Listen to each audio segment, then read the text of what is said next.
Should I change that? That's horrible. No, I think we'll be fine. I can add it. Oh, if you can do it right now, you might as well. One sec. I'll be shaking it. You want to Like say hello to everybody? Hello, what do you do was good. Welcome to Starbound Podcast. It's me, your favorite, awesome, the best host of all time. I don't know if I can. I don't know if I can change it right now, but I mean, I think it'll be fine. I think it'll be fine. If this is our first live one, then hello, gentlemen, ladies. You are live with the Starbound Podcast. Again, it's your favorite host, King Kajo, and the other guy next to me. Cough Drippy. What's up? And we're finally back together again. I know, it's been a minute. We're finally back together. We had so many days apart. I know. It was sad. I was like, on my trip to Dreamfest. I know. 2 whole weeks. Yeah, and it just took a week to just like chill and hang out. You know what I mean? Yeah. So, how was that? Really dope. Because I heard the Dreamville stuff, but I didn't really hear the rest of the stuff. Yeah. Yeah. So again, Dreamville was really nice. J. Cole, Drake, Lil Uzi, Lil Wayne, 21 Savage. Like the whole set was fantastic. But then after I had a week to chill, so I was with my family. We went to a hotel just to like have a little bit of a staycation, I guess. Just hanging out in the room, watching some movies, getting some hotel food. Oh, it's okay. So I saw 1.5 movies. I put on Avatar, and like my whole family was into it for the new one. The new one, Avatar: Way of Water, because at this hotel they had like the special in theater movies. Oh, cool. So did they have movies that were like still in theaters? Yeah. Oh shit. Yeah, they had movies that were still in theaters. So I watched Avatar: Way of Water. Yeah. Which I think just got out of theaters, but it was in theaters. I didn't even see it, man. I kind of wanted to see it, but and I was saying, well, here, you say your first thing. You say how you felt about Avatar first, and then I'll say my thing about I was gonna say, so I don't know if I can fully express everything I want to say on it because I watched it. Me and my family, we loved it for the first 20 minutes. Then an hour went by, and like my younger brother Jason, he was like, "Yo, turn this shit off." Really? He didn't curse, but he was basically like, "Bro, turn it off." Like because he looked at how long the movie was halfway, and you should never really check how long the movie is.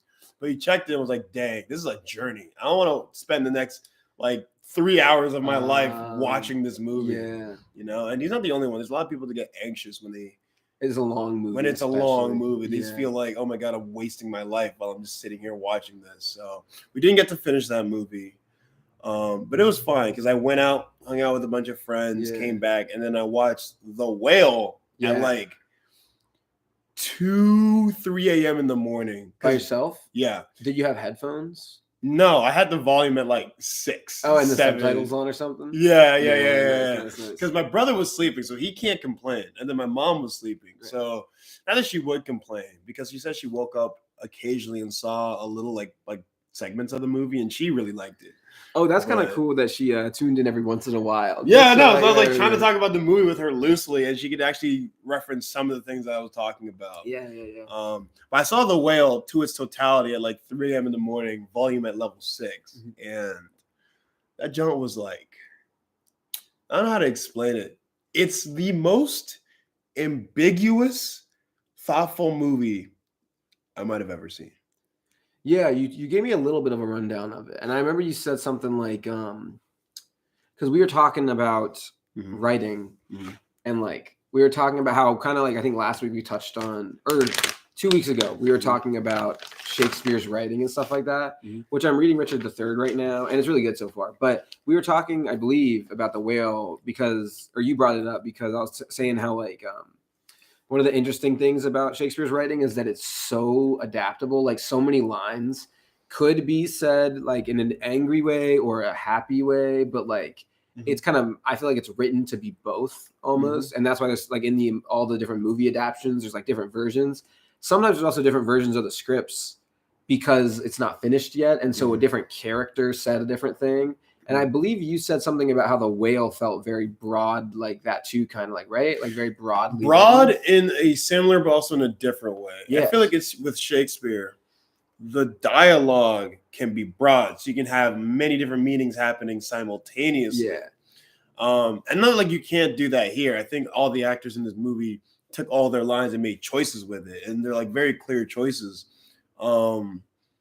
But thematically, like the way the story is told over time, leaves very ambiguous themes where you have like these characters are representations of things, of like ideas, right? There is this missionary that shows up throughout the movie. He's kind of representative of like religion and ideology. Okay. And then you have his daughter who represents one thing. Oh, so you're saying who represents another thing. The characters are symbols, basically, kind of? The characters are representations of certain ideas, right? Oh, okay. And they're also just characters. But you're saying they're... Oh, sorry, go ahead. They're representations of things. So, but usually with movies, right? All characters are representations of ideas, and then something happens in their arc to give you a message, right?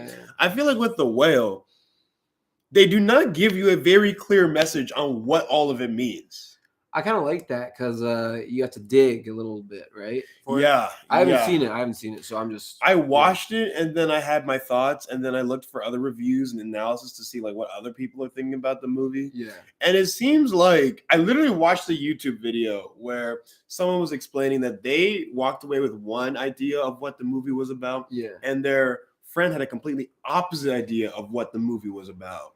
That sounds exactly kind of what we were talking about with the... It's just like this is read in two completely different ways, and you could say it's intentional that they left it kind of open like that for you to form your own ideas, or you could say, and this is a little bit more critical of it, the movie lacked a very strong conclusion to its direction.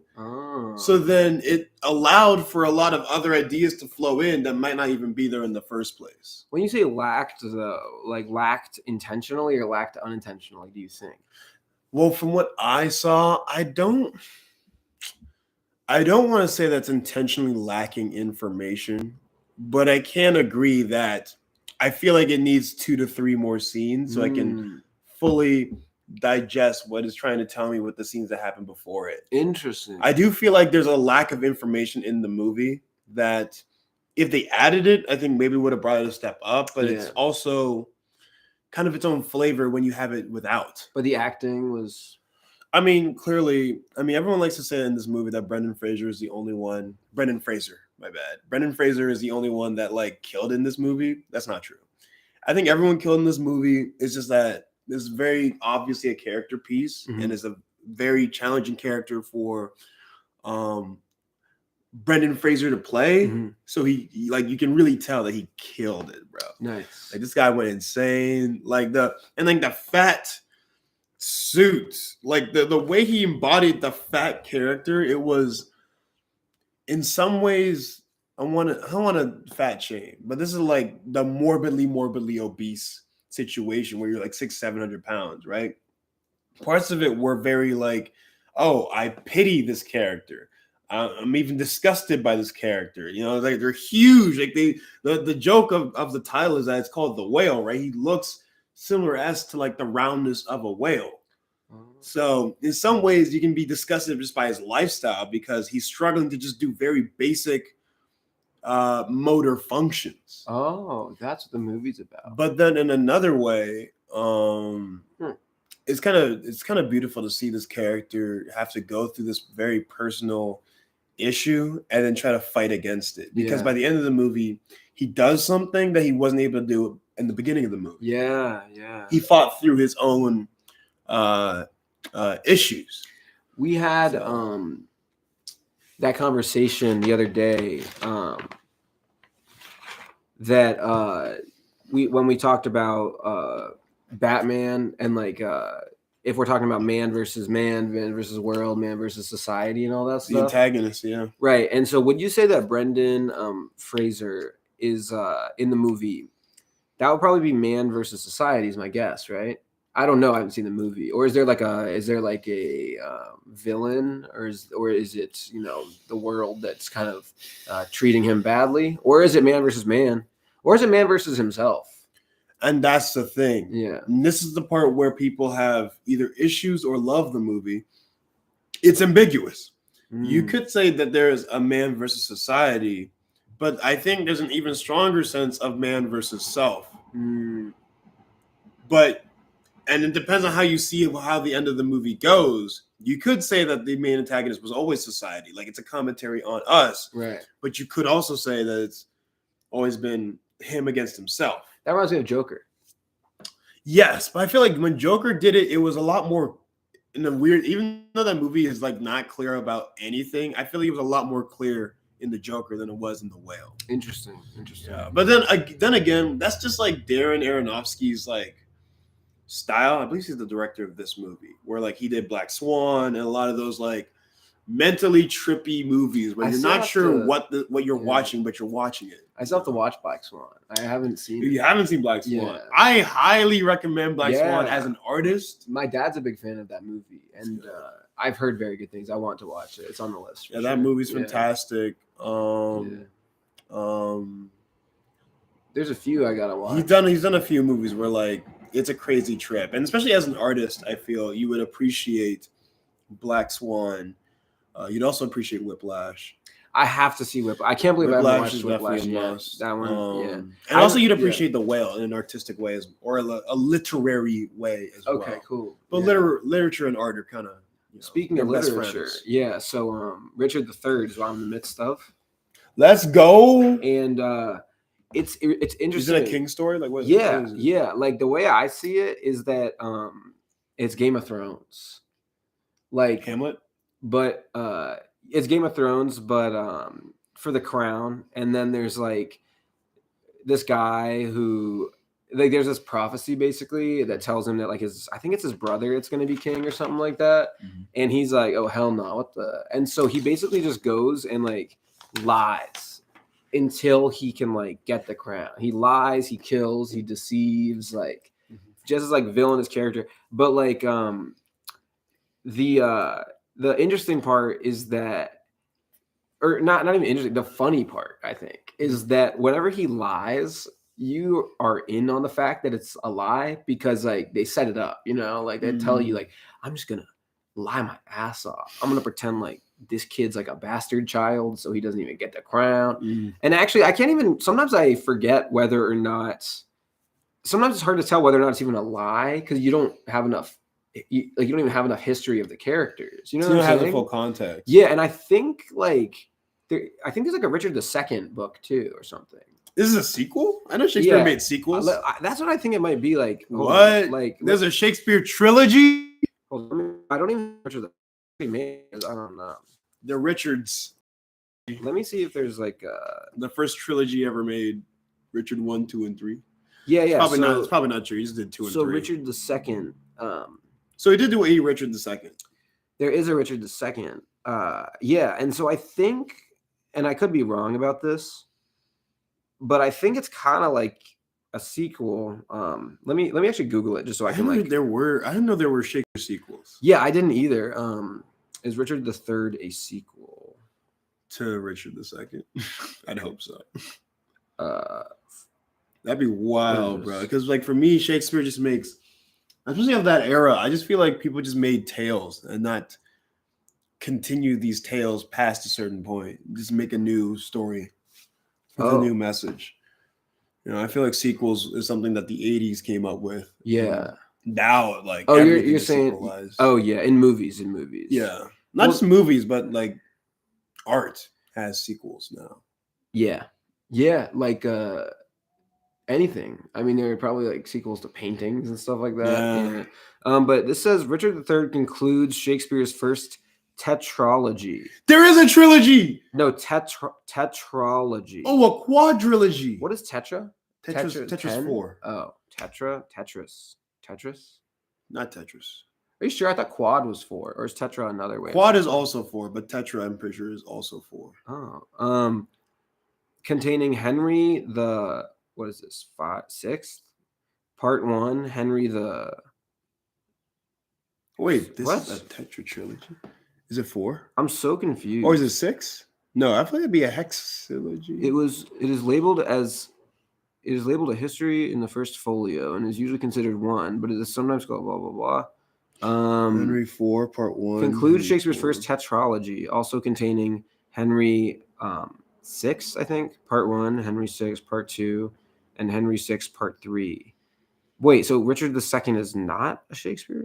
Wait, what?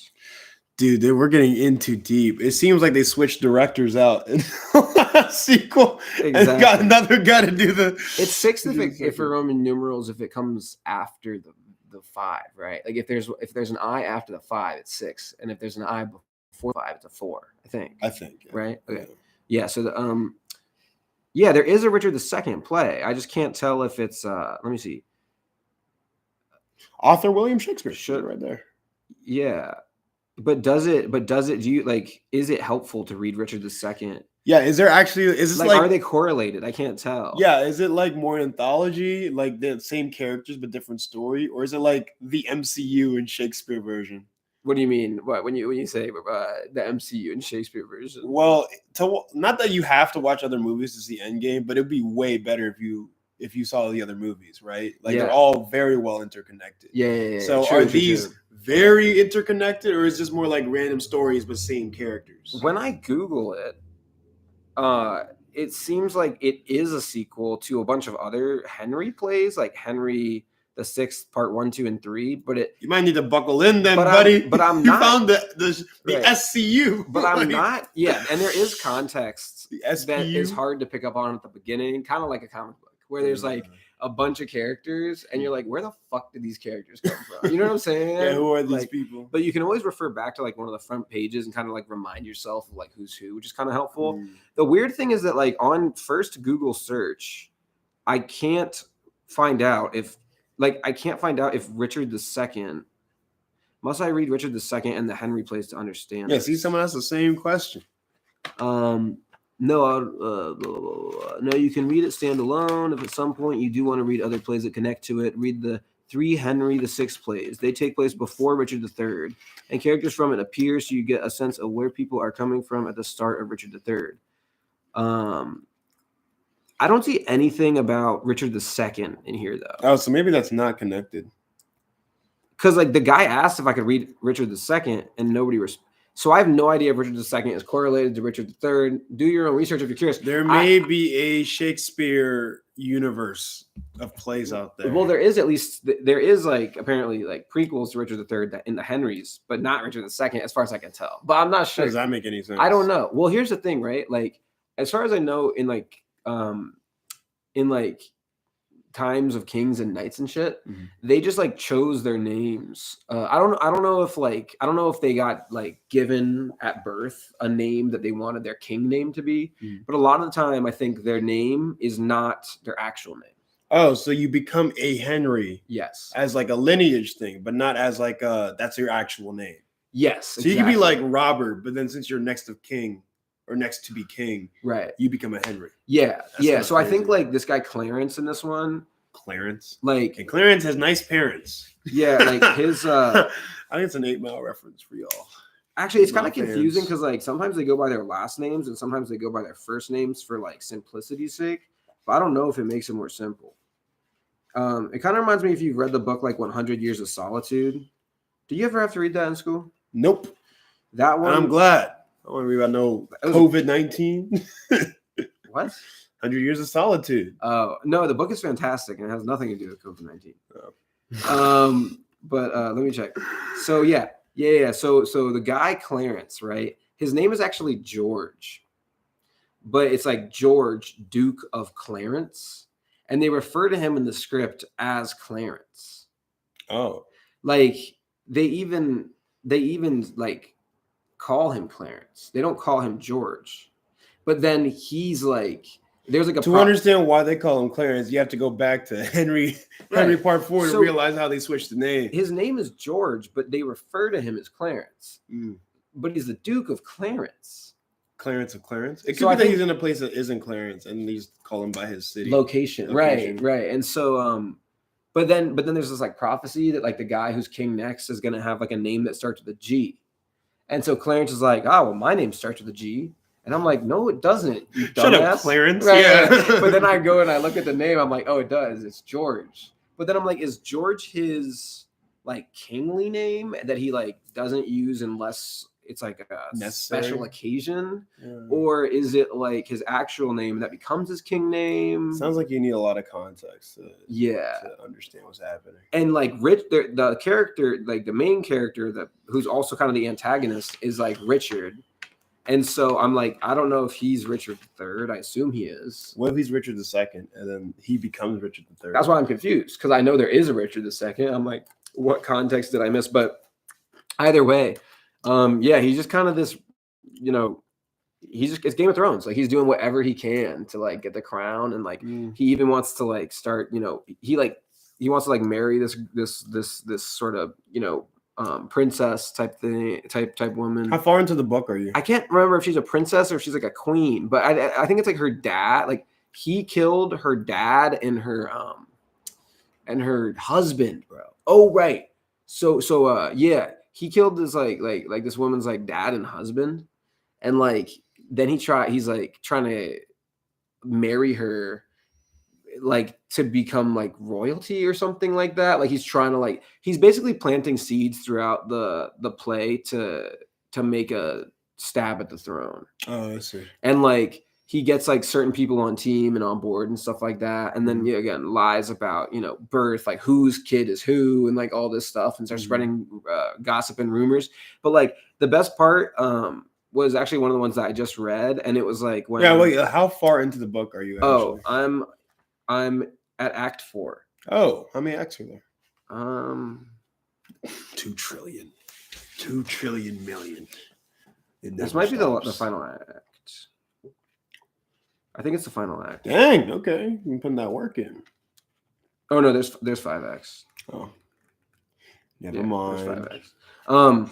But like they just did this bit where like they had to convince everybody that like him and his homies had to like they were trying to convince like the townsfolk that like the prince is like not actually like the royal bloodline, because he was like had by like a different guy. Like, he's not the kid of one of the parents, so he's like a bastard child. Oh, a bastard. Yeah, nice. Just like Game of Thrones, you know what I'm saying? And then like he's trying to say, from what and again, like when I read this, I really try to break down the text and understand what's happening, but it's possible I get lost in translation sometimes because it is hard to read, and I try not to Google Shakespeare. Be crazy. Yeah, bro. I try not to Google it because it's like I try to figure it out on my own. So it's like, you know what I'm saying? Like, because it's good training basically for like being able to read more in the like Shakespeare in the future. Sure, you gotta digest it yourself, and then take in other influences, and then see like where maybe it connects, where it doesn't connect. Exactly. You find your own voice in it. Yeah, but so like and then he basically has this whole story about how he's also like, his dad is like not his dad, and his dad's actually like the king or something like that. Like he actually is the royal bloodline, like the next in line for the throne. And I think it's all bullshit from what I can tell, but like his friends are backing him up. And it was hilarious because they knew that if they pitched that as just like take the crown, and he was really gung-ho about taking the crown, then it would be sus. So like instead they told him in front of all like the like kingdom to like reject the crown as like a burden, and then like eventually accept it as and so there was like this whole scene of him being like, no, I can't take the crown and take it from young Prince Edward. That would just be wrong, and it's a burden of this kingdom. And they're like, no, please, sir, like, please, like, you have to take the crown. Like, it'll go to somebody worse if you don't take it. Like, and they were just playing him up because they were on his like side, kind of. And then eventually he's like, fine, if you insist, I'll take the crown. Whatever, it's funny bro. reading it because he's full of shit the whole time. Whatever. That's pretty funny. Yeah, and so that was the most entertaining scene so far. You're on this Shakespeare vibe. That's the most recent scene? That was the most recent scene that I read, yeah. So that was hilarious because like I just imagined like this like really dramatic, like overly dramatic monologue of him completely bullshit, like pretending not to be like trying to get the crown. That's kind of what we all do, man. We all try to bullshit a little bit. Those people that I was, and I told you this earlier before we started this podcast. I was at this party, and I saw a bunch of old friends I've known since like elementary school, middle school, high school. Ashley, my sister's. Yeah, your sister's birthday party. So my sister is in town. And at the moment, is. Yeah, but take it back. Happy birthday to Ashley. Yeah, that happened between podcast episodes. Yeah. So. So we've been squatting out with Ashley and company, having a ball. No, it's been fun. But anyway, but at her birthday party, which was in Maryland. It wasn't. Yes, it was in Give Maryland. the rundown of that. I was like, I don't know where to start with that because we're here now and not in Maryland. When I was on my trip in to go to Dreamfest to spend another week in Maryland just to chill. And Ashley's birthday party came up, so I was like, I'm gonna go hang out at my sister's birthday party. So I pulled up and I saw a bunch of like old heads that I've met like way back in elementary school to middle school, high school that I haven't seen in years. And I realized that I've always known this, but they even really reconfirmed it. We're all in our own spaces in our 20s, just figuring it out. Yeah. So you really let that be a message for you. Everyone, if you're in your 20s especially, and even if you're in your 30s, 40s, it's a different situation for that. But if you're in your 20s, all right, no one has anything figured out. Stop stressing. Yeah. All right. Don't feel like you got to do this, do that at this particular time. I mean, you should have goals for yourself and always obtain to be better, but that should be a progressive thing. You should want to be better every day over time, not at a particular date. As Billy Joel says, make sense? Yeah, slow down, you crazy child. You're so ambitious for a juvenile. But I know we're not technically juveniles anymore, but we're a different type of juvenile. Yeah, we're like young adults. And that's it. Those are the book genres that we should be going to in the bookstore. You know Definitely not. I know it's young adult. They call it young adult. It's really teens that love. I feel like it is interesting. Novels. Don't pretend like young adult novels still wouldn't Catching slap. Fire, Harry Potter, but they would still a lot of those young. I'm not saying that they don't slap as adults, right. but they are aimed towards high school. I would say that's a great time to pick them up for the first time, maybe. Percy Jackson, is that a young adult? Maze Runner. Yeah, all that stuff. I feel like I heard, maybe just because I was around those people, but I feel like they're definitely targeted towards people in high school. I think, and I think Harry Potter and Lightning Thief, Percy Jackson, are almost made to grow with you. Mm. You can start out a little bit younger because especially in Harry Potter, it's 1 and 2 are lighter hearted stories, and then they start getting more intense as you grow and stuff like that. Yeah. Which was cool because as those were coming out, I was do the books also, because I know in the movies it goes from fun child adventure to dark. Do the books also go to young child adventure to dark, or is it dark all the way through, or is yeah, it definitely goes from young child adventure to dark. Okay. But the one where it gets really dark is the 4th one, Goblet of Fire. You would your name it? Yeah, exactly. And yeah, so but as we were growing up, me and Ashley, Ashley actually was the one who loved Harry Potter growing up, before throughout middle school and all that shit. Mm-hmm. And what year did Deathly Hallows drop? I want to say it was 2007 or something like that. I don't remember. That was just ancient history. Yeah. But so Ashley was reading Deathly Hallows as it came out. I remember we were at camp and she had it, and she was, and my dad and her kind of my dad, I guess, read the first few books to her and some of them to me. But when I was younger, I wasn't as interested in Harry Potter when I was little. And it wasn't until Ashley and my dad were always big fans of it. I saw the movies, but I wasn't when you have kind of seen the Harry Potter movies, but you're not really you haven't read it. So you're or you haven't sat down through a movie marathon of it, so you haven't really explored the Hogwarts world yet. You know what I'm saying? I think for me as a kid, I walked into a random Harry Potter movie just because as a kid you just go to movies, I guess. Right, exactly. And I wasn't sure what was happening. It's if you've seen one Fast and Furious movie. I was asleep movie as a child. Right, and it's it wasn't until high school that I was you know what, I kind of want to read Harry Potter just because I thought it sounded like a cool premise. Uh-huh. And I read it all in junior and senior year, I want to say, and I loved it so much. So it's interesting how versatile it is because Ashley read it growing up as they're coming out. Yeah. And then I read it in high school, but it's still fantastic for both ages. No, I think a lot of those books were made great for like all of those ages, from like being like a kid all the way up to being like an adult, even, because I know Right. some adults that like really love it. Lauren just finished the series. Yeah, Lauren just finished And the series. it's not to put her fantastic. on blast, but No, that's not an insult. No, That's a I mean- compliment, because it's like there's no wrong time to read Harry Potter. there's no wrong time. Yeah. Well. I don't know how people feel about the writer of Harry Potter. at the Oh moment. yeah, of course. If Well, you technically buy her books, you are feeding her. So, I don't even think you need to buy Harry Potter books anymore. I think most people have Just 8 bootleg 'em. renditions of Harry Potter on their shelf. that's true. You could literally just get it off Facebook Marketplace if you don't want to go Just to the cop it. bookstore and like support J.K. Yeah. Rowling or something like that. You know what I'm Yeah, saying? JK.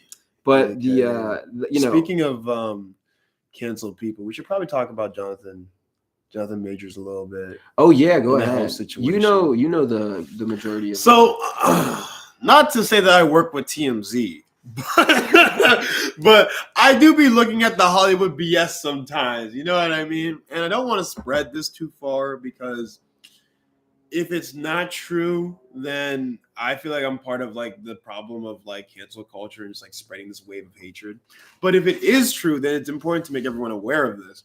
So this happened like weeks ago at this point, maybe 2-3 weeks ago. Jonathan Majors was arrested for domestic violence. I believe it was assault. Apparently, this is just what we have heard. He attacked his girlfriend. His girlfriend called the police. He got arrested, and then now they're trying to set up a court and everything. And apparently, like even text messages were released about the situation. And the conversation that I'm hearing from everybody is, we do care about the situation, but we also want to keep it as quiet as possible. what do you mean by everybody? Like Marvel?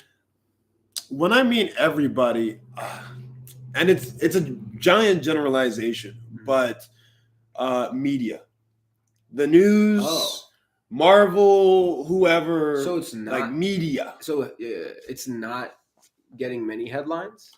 Yeah, it's not being spread as far as like You'd think, as far as you'd expect for a major actor like in a this. Marvel movie, especially. Exactly. Yeah. And because when Amber Heard had the whole shit with Johnny Depp, that was everywhere. That's also because you couldn't ignore it. That's you know also what I because mean? the trial was like public. That's true. You know, the trial was also very public. like, and this hasn't even gone to trial yet. So we'll see what happens down the line. But it feels like, because Jonathan Majors is such a fantastic actor, and we put so much investment in him, in his career going down the line, right? I don't want to say that Chadwick's passing has left a vacuum for fantastic Black actors that are role models, but it has, right? And we're trying to fill that spot with more role models. Mm-hmm. And Jonathan Majors, I feel like, was in line to be up there with the Michael B. Jordans, right, and the Denzel Washingtons, and his son. Is it Jonathan Washington? Jason? Is his son acting already? Yeah, his son was in Tenet. He was a star in I haven't Tenet. seen Tenet. I gotta see Tenet. He was a star in That's Tenet. Robert He was a Pattinson star too, in Robert Pattinson in that movie as well. Batman. He was also the star in that Spike Lee movie, Black Klansman. Oh, that's a great one. Fantastic. Yeah, I saw that in theaters. I'm spacing on his name, but he's a fantastic actor as well. That's also a role model, right? So Jonathan Majors was in this league or getting into this league because I feel like his career is kind of just starting to pick up. Wait, sorry. Was Denzel's son the main character in Black Klansman? Yes. Oh shit. Yeah. He was great. That guy. Yeah, no, he's great. Fantastic. Yeah, no, he's phenomenal, bro. He's of like course, a great he's actor. Denzel's son. That's what I'm thinking. Like I don't know if it's him or the fact that he has access to the best actor ever and can just Probably, take tips. It's got to be a mix of both. It's got to be a mix of both. Yeah, it's got to be a mix of both. But he's definitely paving his own way as an actor, and he's phenomenal. And Jonathan Majors was also getting in this league with these other actors, but now his career is in question, because if all these things are true, and again, I don't know shit, and neither does anybody else, but if all this stuff is true, that's a role model that we now have to throw in the dustpan and forget about. Yeah. Especially for Disney and Marvel. Like, you saw what happened in the whole James Gunn situation. They don't even take the slightest allegations as like, we can play around with that and wait. Like, they take that shit very seriously. So it's complex on Disney and Marvel's have what they Yeah. want to do forward. Because even if this is not true, that's kind of a stain that Marvel and Disney have to like Yeah, I deal mean, with. it's I mean, interesting. they're putting the entire next 3 phases on Jonathan Majors. They've dealt with recastings before, but like the recastings obviously were earlier, so they let it kind of like, they brushed it by. They were smaller characters sometimes. Well, not always. No, Edward Norton. in the beginning, they were bigger characters. But Right. I feel like in modern times, if they switch out an actor, it's because it's a really small character that they think they can just get away with. Yeah. So, yeah, but like, obviously they've done it before. yeah. The Hulk is easy to dismiss because he has his own movie as Edward Norton, and then in a separate studio. Right. So although it is technically a continuation, you can kind of just not watch the Incredible Hulk if it bothers you that much that it's a different person. But I mean, the Iron Man one though with Rhodey, that's a hard one to. Yeah, Terrence Howard, like, and Don Cheadle, like that one is pretty obvious that. I mean, because here's the thing, like Terrence Howard didn't even play War Machine. I played Rhodey. Exactly. So I feel like at least like Don Cheadle is War Machine. Mm-hmm. Like even if because how would you feel about stepping in another actor's shoes? Because like, first of all, Terrence Howard depends on the paycheck. Was I don't already give a fuck if that money. Oh, the money right? I don't give a right. fuck. Oh, and also if you're like Val Kilmer, like if and you get an option to become Batman, like I'm gonna become Batman, bro. Come on, like I don't care if I'm stepping in anybody's shoes. Yeah. If I get a chance, if I'm offered the role of Batman.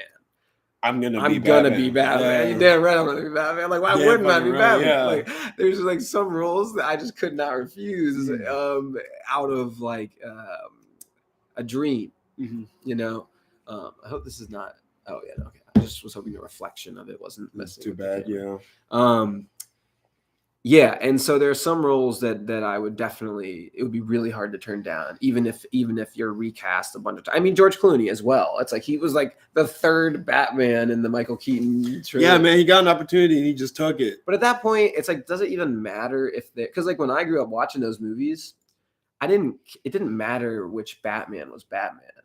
It's just he's Batman. Yeah, and so like if it really bothers you, just watch the first two and then stop watching. True. But like, because a lot of people hate the other ones because they're so campy, but it's like they just exist as they can be fun. It's kind of like Thor 4, and like a lot of people didn't really like Thor 4 because they thought it was too cheesy and like it broke the rules of the universe, which I agree with. Like it did break the rules. When I say that, it's like it was so overly comedic and silly that like it didn't take its own universe seriously. Right, but like, and I haven't seen the fourth or third Superman movie, Christopher Reeve, but I hear there are 4. And that like the fourth one is like a parody basically where they literally just make fun of it. And that's what Thor 4 felt like to me. It's like, and that it kind of fits in with Taika Waititi's vibe anyway, which like he loves having fun and making fun of shit. He directed Jojo Rabbit too, right? And like Jojo Rabbit, directed and wrote it. Actually. Yeah, and that you were there when we watched that, right? Yeah. It was you, me, and Jacob or something like that. Yeah. I loved that movie. I thought it was fantastic. Yeah. And like it was hilarious, but it was also intense and dramatic, right? And I think Taika Waititi did a great job of that. And I think it was a little bit, I know you might disagree, but I think it was a little bit better balanced in Thor 3 because it had like, it was like comedic because Thor is comedic inherently, but like there was still like. Well, I wouldn't say inherently. Maybe not inherently, but like Thor outside of his environment, Thor is serious. Yeah. And then Thor outside of his environment being super serious makes it comedic. Yeah, that's true. Which they leaned into for Thor 1 because it's like God outside of environment. Like man outside of his usual society doesn't fit in, therefore it's funny. Yeah. And then in Thor 2, they put God in God environment. And it's like, in my opinion, one of the like most boring MCU movies. Now I might be wrong because I know it's like you might need to rewatch. I know you have a soft spot for I have a too. small I feel like the relationship between Thor and Loki really gets a lot of time to develop. That's true. In that second That's one. true. And not as much. Not that it's not there. It's obviously there, but it's not as much in the other Thor movies. I'm glad we have a Thor movie with Thor in his environment. Like the Thor movies wouldn't But that being said, it's like I'm glad we have it, but that made me realize that's not where we want him to be. Exactly. That's the last place we want him to be. But people complained about Thor 1 not being in Asgard. No, Thor's a difficult character to do. So I think, people thought that him not at Asgard was boring. Yeah. But they also thought that him in Asgard was boring. That's what I'm saying. So it's like, what do you want, so man? Then they say, let's take him to like some random ass planet in space. And I loved Thor 3. I thought it was cool. I thought that look for Thor. I do like Thor 3. Yeah, and it's funny, but it's not like quite the level of Thor 4 where it's like there's like God Butcher and it's like almost complete comedy. I mean, like to me, like when Christian Bale, I don't want to spoil anything, but like there's just one scene where Christian Bale is, he's the villain, like he's in this other realm with a bunch of prisoners. And it just the end, like the fighting towards the end, it's just like so hilarious. Like it's so ridiculous in concept that you're like, this is a parody. Yeah, it was. It is. I think it's meant to be a parody. Though. It was. It felt like a parody. It felt like it was a joke on Thor and that whole like the character itself. Yeah, and I feel like it would work if it wasn't in the MCU. Like if this was like Taika Waititi's take on the character of Thor from Marvel, but it's not in the MCU. It's a great movie. I would almost prefer that, but also I feel like the MCU is almost admitting not defeat, but like admitting that it's closer towards the end of its days by throwing the movie like that. Because it's like now we're willing to make it Superman 4. Now we're willing to make a joke out of it because we've told the stories we want to tell, and now we just want to have fun for a fourth victory movie. lap. Right, victory lap, which I respect, but it's like that still affects the other movies in the universe. So like it affects the quality. Look at X-Men, where I feel like the bad movies of the X-Men really bring down the value of the better movies of the X-Men. But I will also play devil's advocate and say I have always kind of been a little bit on the side as well of like a movie should be able to stand alone by itself. Mm-hmm. And you should just be able like so I don't really think that one movie can take away from another movie. So like even if like, you watch Iron Man 1 and then you watch Iron Man 2 and this is not actually what happened. I'm saying say that Iron Man 2 is like, oh, Iron Man 1 was all a dream. That would really annoy a lot of people because like, what the heck? We loved Iron Man 1. Now we don't like it. For me, it's like I still love Iron Man 1. You can just ignore Iron Man 2. It's like sometimes it's hard to ignore these things though. Thinking because like you're thinking like, okay, down the line, this is what happens regardless. Like that's gonna be in your head when you watch this movie now. If you watch the sequels, but you don't have to watch the sequels. Like a movie like can be standalone. I think a lot of times, like in these big universe movies, the stories are crafted much like Civil War. Without it, like Civil War, I've always said felt to me like it doesn't quite have a beginning and doesn't quite have an end because you end on these like really unsteady terms and you begin in the middle of a fight. Yeah. So it's like it's almost like a chapter. Yeah. And like that would make it harder to separate individual movie from universal movie, not the company, like MCU based movie. Like this is a chapter of a movie versus this is the MCU. And I feel like before Endgame and before it had a much healthier balance of like these are movies by themselves, and these are movies that are for the universe, right? Like I feel like when you think about like the Avengers through line, and you're definitely gonna squeeze Captain America 3 in there and a couple other films, but there's a through line that's like, all right, these movies are together. Right. It's like a saga. Exactly. But also you have like Ant-Man where you just watch that by itself. Yeah. It's good. It's fun. There is references to other things, but that you don't have to think about it too much. Yeah. Like speaking. Oh, sorry. I was gonna. Oh, go ahead. No, okay. I'm pretty sure. I was gonna say. Speaking of Ant-Man, like I still have to see it. Have you seen it yet? I've actually seen it. Okay, I was gonna see it. With my mom and my brother. I was gonna see it, but plans sometimes. I feel. And so this is what I was gonna say earlier. Like I remember I was gonna say something about movies. Is like that. This feels like the first time in a minute. I was thinking about it when you were talking about Avatar. That there's multiple movies in the theaters that I want to see, and I couldn't see them all in one day because there's too many. Yeah, like this is like Creed 3. I still want to see. There's Avatar, Ant-Man, Shazam. Shazam's out, like I think there's even another one. Like so, I'm almost petrified by like the amount of movies that I have to see. But I feel like we're back in business. I feel like the theaters are back in business. I do agree because it's even though there might be an upcoming industry things. Streaming war. We'll see what happens with streaming down the line. But like, it seems like movies are starting to get back in business. The fact that I have like 5 movies I want to see, most of them are probably in theaters at somewhere, you know, and usually I feel like for the past like 3 years, it's been hasn't like been a movie one movie per 3 months that you got to see. I feel like part of that, I mean, obviously a big part of that was COVID. Mm-hmm. I think that's the main part. That's the main, yeah, that's a big part of that is COVID. Another part of that, I think, is reactionary. I think it was like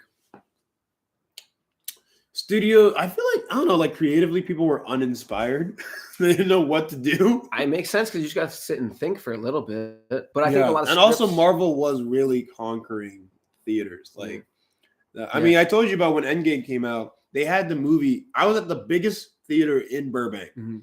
They had the movie playing every 10 minutes. And keep in mind, it's a 3-hour film. Yeah. Every 10 minutes, every single theater except for one that was dedicated to like some random, I think maybe Fast and Furious, some random movie that like no one was watching at that time. One could argue that like I know there's problems with the big budget superhero movies because they take away attention from smaller films and stuff like that. But one could argue that like superhero movies kept theaters running. No, it's not arguable. It's the truth. So it's like the reason people were going to theaters is because Marvel movies had to be seen in a theater. So you got to appreciate it for that reason. Even if it slowly kills off the MCU, like people had shit to talk about, even if they wanted to talk shit about it. You know what I'm saying? No, that's why like whenever I think about the Scorseses, and not to shit on Scorsese because he's like a master. I still got to watch The Irishman. The Irishman is another movie we have to see. But again, like not a shit on Scorsese because he's like a master of the craft. That's him, right? Irishman. Yeah, that's him. That's Scorsese. But he was in this, that, the third, MCU, whatever. Him, Tarantino, a couple other filmmakers, and it's like y'all. And I understand on their perspective because Tarantino has a specific story where like his movie was seen less because a Marvel movie came out that time, and Disney like were buying out theaters. Which movie? I think it was Once Upon a Time in Hollywood. He wanted to show it somewhere specifically, and then they said yes to him, and then Disney came in after and was like, "Hey, we got this Marvel movie," and they just switched up plans on him. So he has a personal vendetta, and that I can understand. But you have to also understand that the reason that all these masses are coming and funding these theaters is because of these Marvel movies, or superhero movies. You know what I mean? Yeah, the keeping up, the comic book premise of the MCU, like keeping up.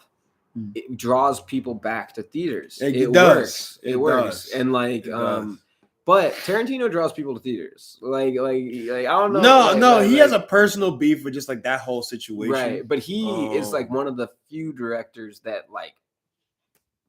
And I think that's another thing he has to understand. And not to shit on Tarantino or Scorsese, but you are a very small knit group of directors that can say, if I make a movie, people are coming. That's what I'm saying. Regardless. That's what I'm saying. Right? Yeah. Nolan, Scorsese, Spielberg, Tarantino. There's maybe 5-6 other people that can say that. Yeah. That's it. Right. And they can sell it off of their name. Exactly. Yeah. That is like a place to be in. Yeah. That is especially like that's creme de la creme. For a director, that's kind of what you want. That's the end goal. That's the end goal. What I mean? Right.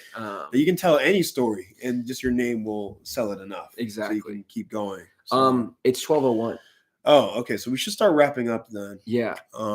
We got a full day ahead of us. We do have a full day ahead of us. We got ish to do. But I'm trying to think if there's anything else. Hanging out with the Squalala. We got to talk about some of those stories. We've been hanging out with the Squalala. It's been really fun. Ashley, Jennifer, Soraya, AC, and Christian, who is friend of Soraya and Jennifer and Ashley from high school. We're seeing some of those cats today. Yeah, and it's been a great time so far. We've got tacos, gone to this really cool store called the Last Bookstore in downtown. We've told them about it. Yeah, I think we have talked about it before. We're taking them through the runs, you know what I mean? Like the LA runs of like where you got to be. Yeah, I feel like we have a good, I feel like the area that we're in has a good back and forth between the beach, close proximity, but also the city. No, we are in the center of everything that's happening. Yeah. So wherever you want to go, we can take you there. Yeah, fun to say. Now actually going to Coachella and going to see Frank Ocean, which is awesome. Yeah, big shocker. Frank Ocean's like out here doing his thing because again. apparently he has stage fright, so this is like a very unusual appearance. He has stage fright. That's what I've heard. Does he know how many people are coming to Coachella?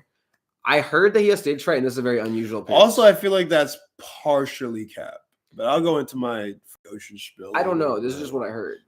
But like, yeah. So that's sick because Frank Ocean is fantastic. No, Frank Ocean in a very small amount of time became one of the goats of just R&B and soul. Yeah, Frank Ocean. So we'll see you. I'm jealous.